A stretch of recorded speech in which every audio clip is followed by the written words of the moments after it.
Olá, meus queridos, a paz do Senhor Jesus. Estamos de volta para mais uma aula da nossa escola bíblica Pão da Vida. Essas aulas que têm trazido bastante conteúdo bíblico para a nossa fé, né? A nossa aula de hoje é sobre a primeira viagem missionária de Paulo. O nosso texto áureo está em Atos 13, versículo 2. E servindo eles ao Senhor e jejuando, disse o Espírito Santo: apartai-me a Barnabé e a Saulo para a obra a que os tenho chamado. Esse foi o versículo base do chamamento de Paulo e Barnabé para comporem a primeira dupla missionária da época da igreja. E a verdade prática, nós encontramos aí esse pensamento.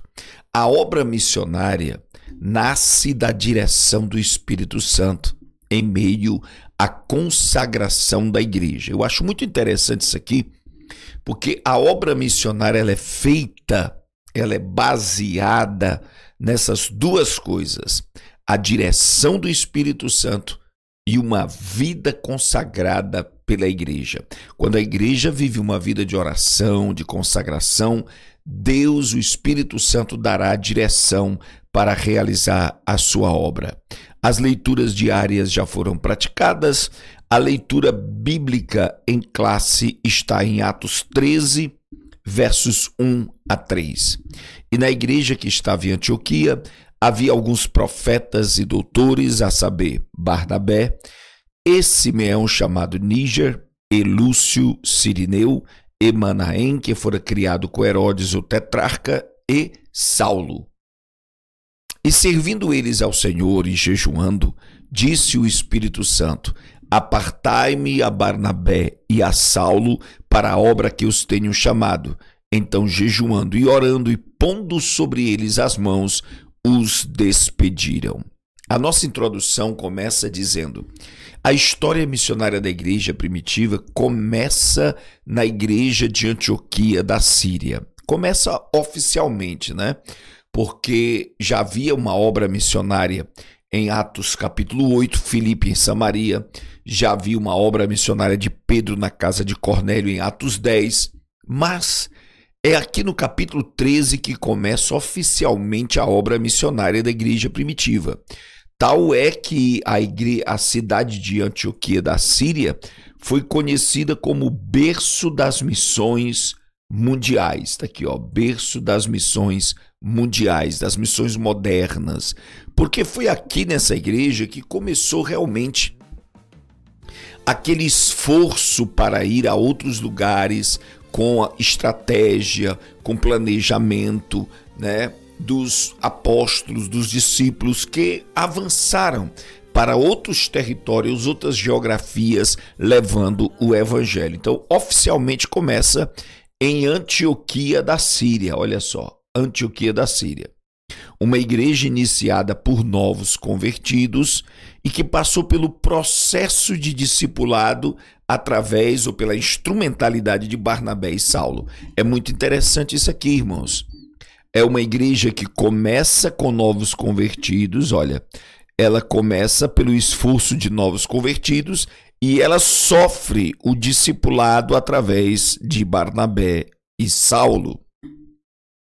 O que significa isso? Que uma igreja missionária é uma igreja que precisa unir a força da fé nova convertida, a força, o impulso da conversão, juntar com o discipulado, a experiência, a maturidade espiritual. Se nós conseguimos unir essas duas coisas, teremos uma igreja fortíssima na obra missionária. Em primeiro lugar, a igreja madura torna-se igreja missionária. O discipulado de um ano, Atos 11, 26, diz que durante um ano, né, Barnabé e Paulo passaram ali em Antioquia, ensinando, orientando a igreja. Durante um ano intenso de ensino e treinamento, os discípulos em Antioquia amadureceram. para a fé cristã. E foi em Antioquia. Olha só essas palavras aqui, ó. Foi em Antioquia que pela primeira vez os discípulos foram chamados de cristãos. O que quer dizer isso? O discipulado foi tão bem feito, o discipulado foi tão profundo, o discipulado foi tão intenso, que os discípulos começaram a se parecer com Jesus Cristo. E quem conhecia os discípulos de Antioquia passaram a chamar de cristãos, que significa pequeno Cristo, ou uma representação de Cristo, uma imitação de Jesus Cristo, né? Então é interessante dizer isso, que o ensino correto, o ensino profundo da palavra traz o caráter de Cristo para a igreja. E o ensino da palavra na igreja de Antioquia fez com que aquela igreja crescesse em amor por vidas, por alcançar vidas para o reino de Deus, né? Em segundo lugar, olha, a igreja, o quadro de obreiros daquela igreja.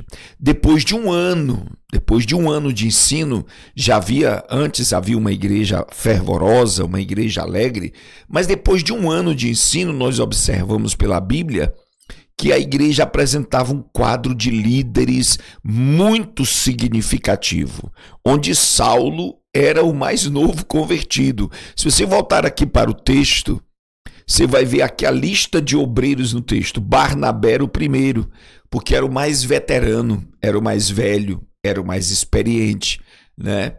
E ele era contado entre os apóstolos, ele era muito querido pelos apóstolos. E o último é Saulo, que praticamente é o mais novo na fé, né? E eles estão aí, olha, já com profetas e mestres, doutores e profetas, como diz aqui o texto da Sagrada Escritura, né? Profetas e mestres. Então nós entendemos, irmãos amados, que uma igreja que tem ensino da palavra, ela não perde o primeiro amor. Uma igreja que tem ensino da palavra, que levanta profetas, que levanta doutores da palavra, mestres da palavra, ela não esfria. Pelo contrário, ela gera um quadro de obreiros que mantém a igreja funcionando e permite, presta bem atenção, permite o envio de missionários, né? Porque ela tem uma estrutura para se auto-manter. O grande problema nos dias de hoje é que muitas igrejas não conseguem gerar um quadro de obreiros, de membros que mantenham a igreja funcionando. Não querem vir para o culto, não querem ser obreiros, não querem liderar culto, não querem pregar, não querem orar. Como que a igreja vai se manter, né?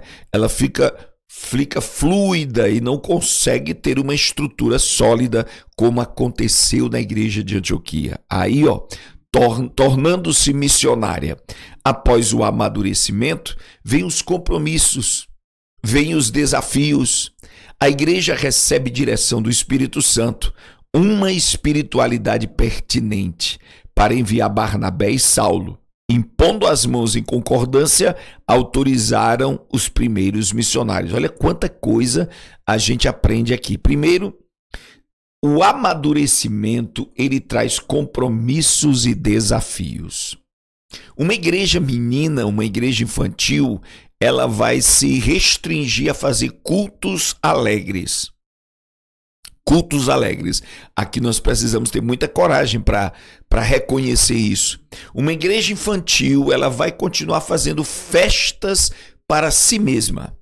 Festas fechadas em si mesma, esquecendo-se da grande comissão, da grande responsabilidade missionária, de ganhar vidas, de pregar o evangelho, né? Uma igreja infantil, mas uma igreja madura vai despertar para os compromissos e para os desafios da obra de Deus. E tem mais aqui, ó. O Espírito Santo deu direção para enviar Barnabé e Saulo. Isso fala de uma espiritualidade pertinente, gente. O que é uma espiritualidade pertinente? É uma espiritualidade que entende o desafio, é uma espiritualidade que sai de si mesma, é uma espiritualidade que se lembra de Nínive, não apenas de pedir a salvação no ventre do peixe, o livramento do ventre do peixe, mas se lembra de Nínive, Se lembra do desafio missionário. Muita espiritualidade cristã nos nossos dias é apenas uma vitrine de bijuteria religiosa, né? Muita espiritualidade das igrejas hoje é só uma vitrine de fogo, de espiritualidade, mas poucos ali têm compromisso de ganhar almas para Jesus, de levar novas pessoas a Cristo Jesus. E um dos principais sinais da maturidade cristã é levar outras vidas a Cristo Jesus. Amém? E ele diz mais aqui, ó, eles impondo as mãos em concordância autorizaram. Não era um oba-oba, era uma obra missionária oficial, institucional. Eles impuseram as mãos, eles autorizaram. E essa nova dupla missionária partiu para fazer a primeira viagem missionária do apóstolo Paulo. Nosso segundo ponto foi o primeiro lugar onde o evangelho chegou através de Barnabé e Paulo, que foi em Chipre. Chipre era uma ilha, está aqui, ó, localizada na costa sudoeste da ilha de Chipre, ficava a cidade de Pafos, né? A cidade de Pafos conta com um clima temperado, era um dos mais célebres centros de peregrinação do antigo mundo grego, pois era onde se pensava ter nascido a deusa grega Afrodite. Foi a capital de Chipre, já no tempo das civilizações grega e romana. Algumas coisas aqui importantes a observarmos. Primeiro, veja que era Chipre, aliás, Pafos, a cidade de Pafos, era a capital de Chipre. Tá aqui, deixa eu colocar aqui. A capital de Chipre. E é interessante observar que tanto Barnabé quanto Saulo foi discipulado, foi treinado por Barnabé nessa obra missionária. Eles tinham sempre foco nas grandes cidades, nas cidades estratégicas, nas cidades importantes, porque a partir dessas cidades eles poderiam alcançar as cidades menores, as cidades menos expressivas, né? Ganhando uma base, ganhando pessoas numa cidade estratégica, numa cidade grande, eles teriam recursos, teriam mão de obra, teriam pessoas, estrutura para ir alcançar as cidades pequenas. Por isso eles foram logo direto para Pafos para pregar o evangelho naquela cidade histórica, né? Eles acreditavam que ali tinha nascido Afrodite, a deusa da beleza, da fertilidade grega, né? Então era uma cidade importante na estratégia missionária. Vamos lá. O procônsul Sérgio Paulo, aí nessa mesma cidade, veja só, Sérgio Paulo foi o procônsul romano, era um governador de Chipre, era o governador romano da ilha, durante o reinado do imperador Cláudio. Esse procurador, esse governador de Chipre, chamado Sérgio Paulo, ele se mostrou profundamente interessado no evangelho. Isso é muito forte. Quando você está evangelizando, quando você está fazendo obra missionária, você tem que prestar atenção no interesse das pessoas. O interesse pelo evangelho é produzido pelo Espírito Santo. Se uma pessoa está interessada em ouvir, ela dá atenção, ela se cala, ela ouve, ela olha para o folheto, ela quer que você leia a Bíblia, isso é sinal que o Espírito Santo está operando na vida dela. Foi o que aconteceu com Sérgio Paulo. Ele se interessou e Barnabé e Paulo começaram a pregar o evangelho para eles. Elimas, o encantador que estava acompanhando Sérgio Paulo, né? Ele tenta impedir, ó. Ele parece ter se aproveitado de uma falsa espiritualidade, né? Para quê? E controlar o governador de Chipre, né? De controlar o governador de Chipre. Você sabia que isso é muito comum? Você sabia que isso é muito comum? Existem muitas pessoas ricas, poderosas, que são facilmente influenciadas por falsos profetas.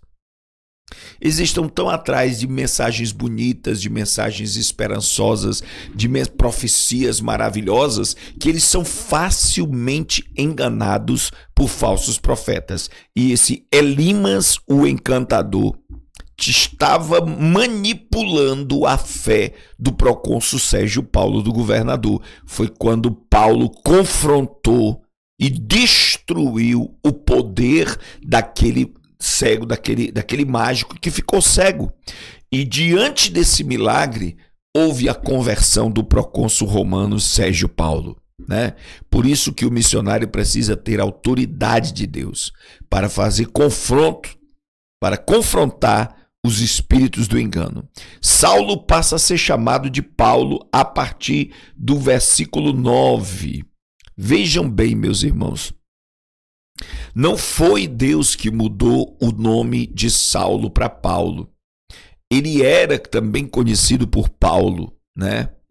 Ele era também conhecido por Paulo, sabe? Então não foi uma mudança específica, direta de Deus, mas no texto bíblico, a partir desse momento, ele passa a ser chamado Paulo. Era natural que, ao iniciar o seu apostolado entre os gentios, Paulo priorizasse o seu nome romano, né? Resumindo, Deus não mudou o nome de Saulo. O próprio Saulo é que, no propósito de melhor alcançar os gentios, usava o seu nome romano durante as suas muitas viagens, que o nome romano seria Paulus, né? Paulus. Então ele deixa o nome hebraico, que é Saulo, para utilizar o nome romano, já que ele era um hebreu com duas cidadanias. Ele era romano, mas ele também era judeu. Ele passa a usar o nome Paulo. É uma estratégia também muito interessante, irmãos, utilizar ferramentas que se identificam com aquelas pessoas que a gente quer ganhar, né? Se você quer alcançar gentios, se você quer alcançar caminhoneiros, se você quer alcançar artistas, jogadores de futebol, você tem que criar um ambiente, uma linguagem, uma roupagem, um ambiente que você possa levar o evangelho puro e genuíno. Veja, você não está mudando o evangelho, você está mudando a roupagem, o ambiente, sabe? O cenário, né? Para que você possa alcançar com mais facilidades as pessoas a quem você se propõe, ok? 3. O evangelho em Antioquia da Pisídia. Não é mais Antioquia da Síria, é Antioquia da Pisídia. Eles chegam a Perge da Panfilha. O único acontecimento que chama a atenção nessa passagem é o abandono da viagem por João Marcos. Diz a Bíblia, apartando-se deles, voltou para Jerusalém. Essa era uma região, deixa eu ler esse finalzinho aqui. As desistências hoje terão interferências nos projetos futuros. Eu vou grifar isso aqui. As desistências hoje terão interferências diretas nos projetos futuros. Essa região da Panfilha, segundo os historiadores geográficos da época, tinha muitos salteadores, ladrões, havia um nível de violência, de insegurança muito grande nessa região. O que acontece? João Marcos era novo, João Marcos era inexperiente e ele ficou com receio, ficou com medo. E voltou atrás, apartou-se de Barnabé e Saulo e voltou para Jerusalém. É interessante que essa desistência de João Marcos vai causar um grande problema no futuro entre Barnabé e Saulo.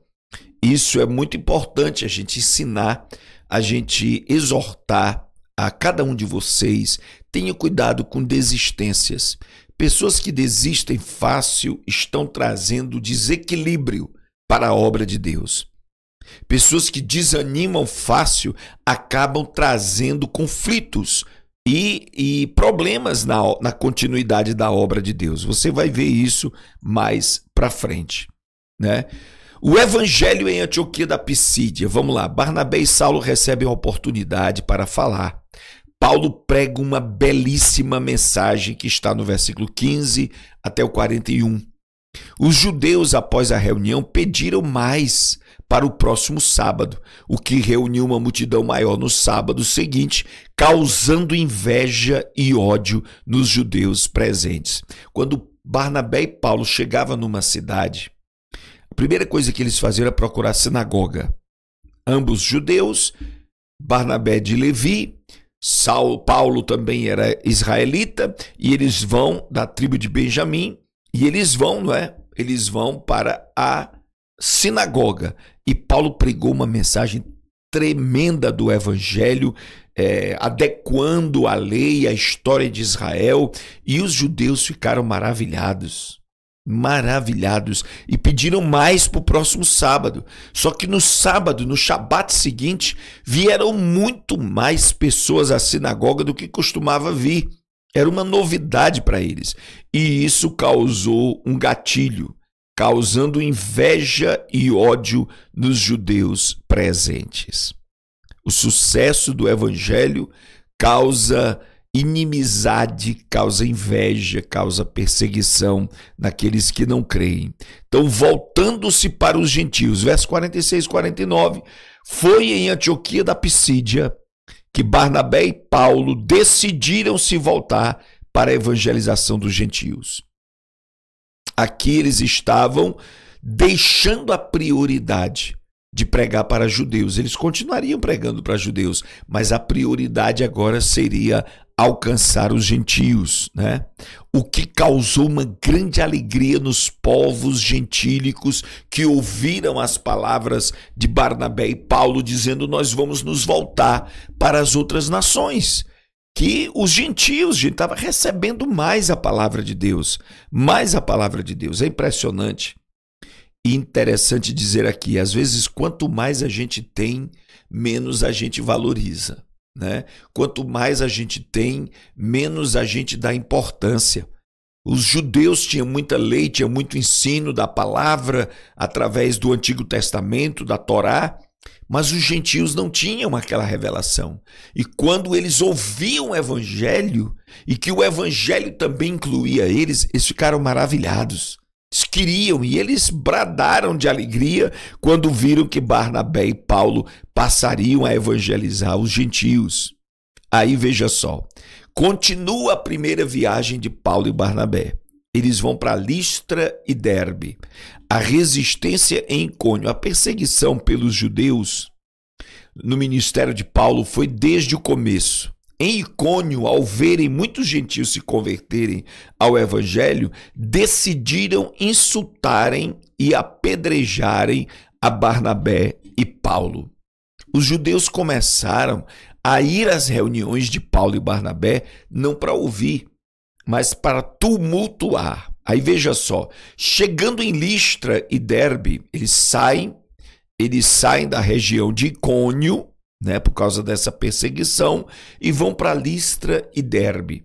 A cura de um coxo em Listra fez com que os gentios os confundissem como deuses que desceram.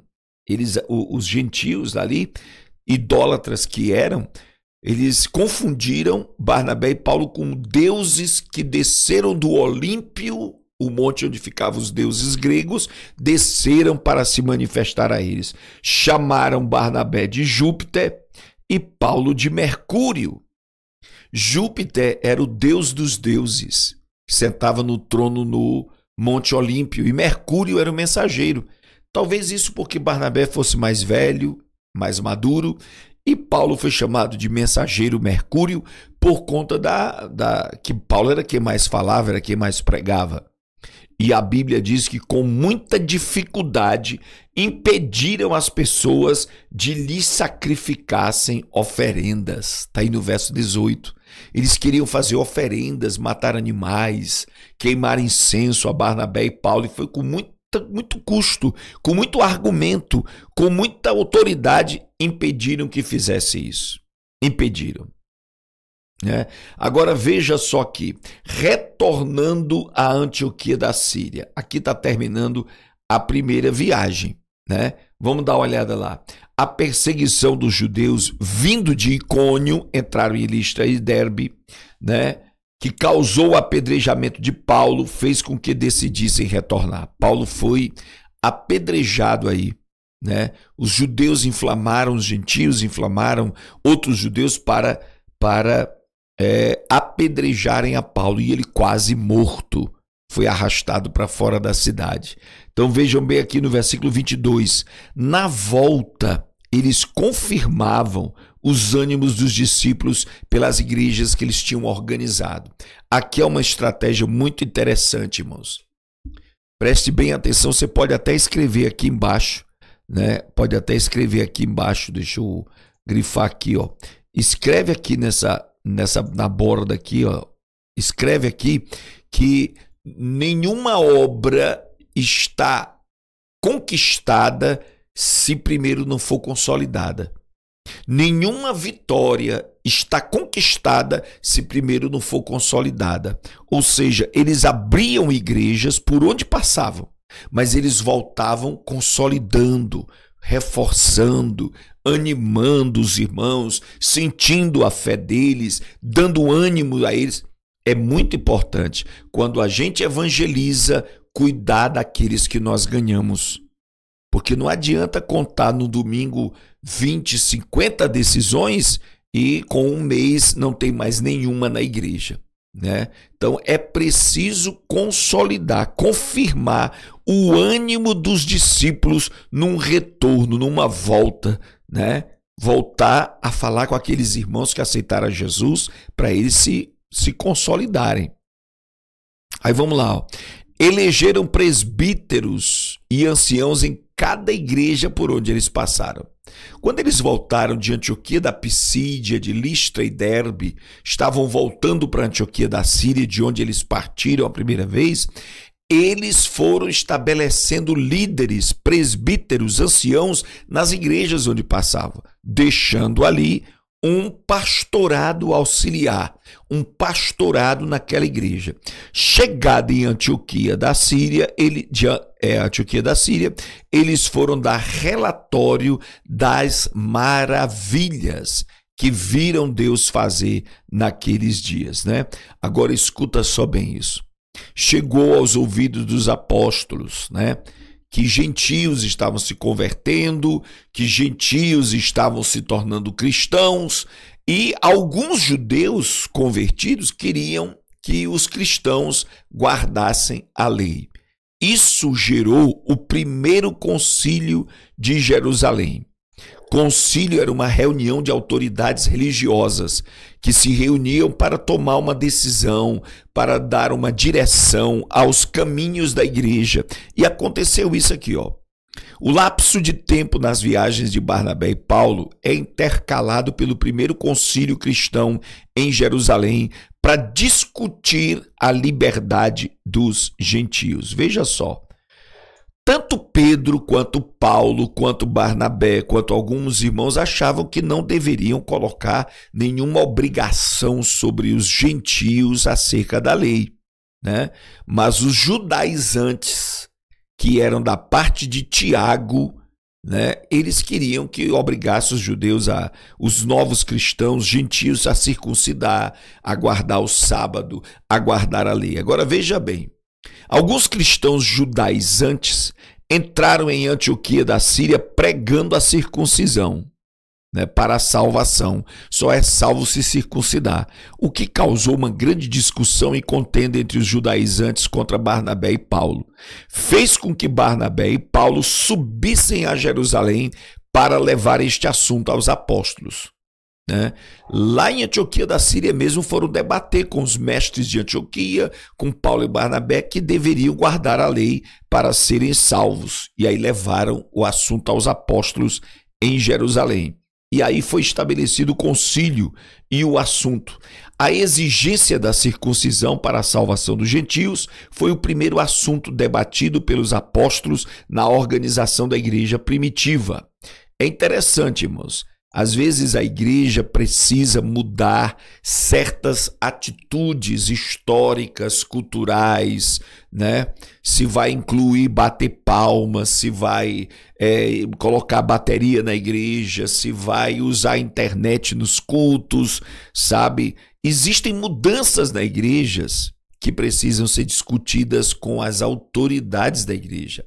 A percepção, a sabedoria dos seus líderes são importantes para os destinos da igreja. Nenhuma exigência deveria ser colocada ao lado do evangelho, sem apreciação por parte dos apóstolos. Isso aqui era sine qua non, era um requisito. Não se pode mudar nada na prática da igreja, nos rumos da igreja, sem conversar com os apóstolos. Pedro e a defesa dos gentios. No capítulo 15, versos 7 a 11, a discussão se fortalecia quando o apóstolo Pedro se levantou e expôs com muita propriedade uma defesa em favor dos gentios. Como os gentios ouviram o evangelho através dele. Colocar julgo sobre os gentios que nem os pais levaram. São pontos da mensagem da defesa de Pedro, contando a história de Cornélio em Atos 10. Né? E ele diz aqui, cremos que seremos salvos pela graça do Senhor Jesus Cristo, como eles também. Então Pedro foi radicalmente contra a obrigatoriedade da lei para os gentios convertidos. E aí veio as conclusões de Tiago, né? Após as palavras de Pedro e a explanação de Barnabé e Paulo, Tiago, aparentemente bispo de Jerusalém, isso aqui é importante colocar, né? Tiago, segundo os historiadores, ele era bispo em Jerusalém, era uma autoridade maior em Jerusalém. Explanou suas conclusões e propostas diante da opinião de todos os apóstolos. Foram muito bem recebidas pelos demais essas conclusões. E aí, a comissão do concílio enviou aos gentios uma carta por mão de Barnabé e Paulo, né? Também pareceu bem aos apóstolos criar uma comissão para enviar a Antioquia com as resoluções do concílio. Comissão esta formada por Paulo, Barnabé, a saber, Judas, chamado Barsabás, e Silas, homens distintos entre os irmãos. Veja que coisa interessante. Estavam em Jerusalém debatendo se deveriam forçar os gentios convertidos a guardar a lei. Foi debatido, Pedro defendeu os gentios, Paulo e Barnabé também defenderam a liberdade dos gentios, né? E Tiago, depois de muitas discussões, junto com os apóstolos, concordaram que eles deveriam apenas se eximir de carne sufocada, do sangue, né? Porque era muito utilizado nas feitiçarias da época, no paganismo da época, então deveriam evitar qualquer identificação com o paganismo, né? Mostrando uma ruptura dos gentios convertidos para viver o evangelho de Jesus. E aí, Paulo e Barnabé, Judas, também chamado Barsabás, e Silas levaram uma carta para Antioquia da Síria com as decisões dos apóstolos acerca do evangelho para os gentios. Que coisa maravilhosa, né? Até hoje tem muitas igrejas que colocam muitas exigências para a pessoa se converter, para a pessoa servir a Deus, né? Quando nós devemos ser facilitadores para que essas pessoas tenham uma experiência com Deus. A experiência com Deus é que vai determinar a mudança de vida deles. A lei tem que ser escrita nos corações, não observada na letra que mata, na letra, na pedra, na rocha. Queridos, nós vamos ficando por aqui com essa aula maravilhosa. Estude novamente. Pegue algumas coisas que nós falamos aí, medita, tá? E que Deus abençoe poderosamente. Até a nossa próxima aula, em nome de Jesus.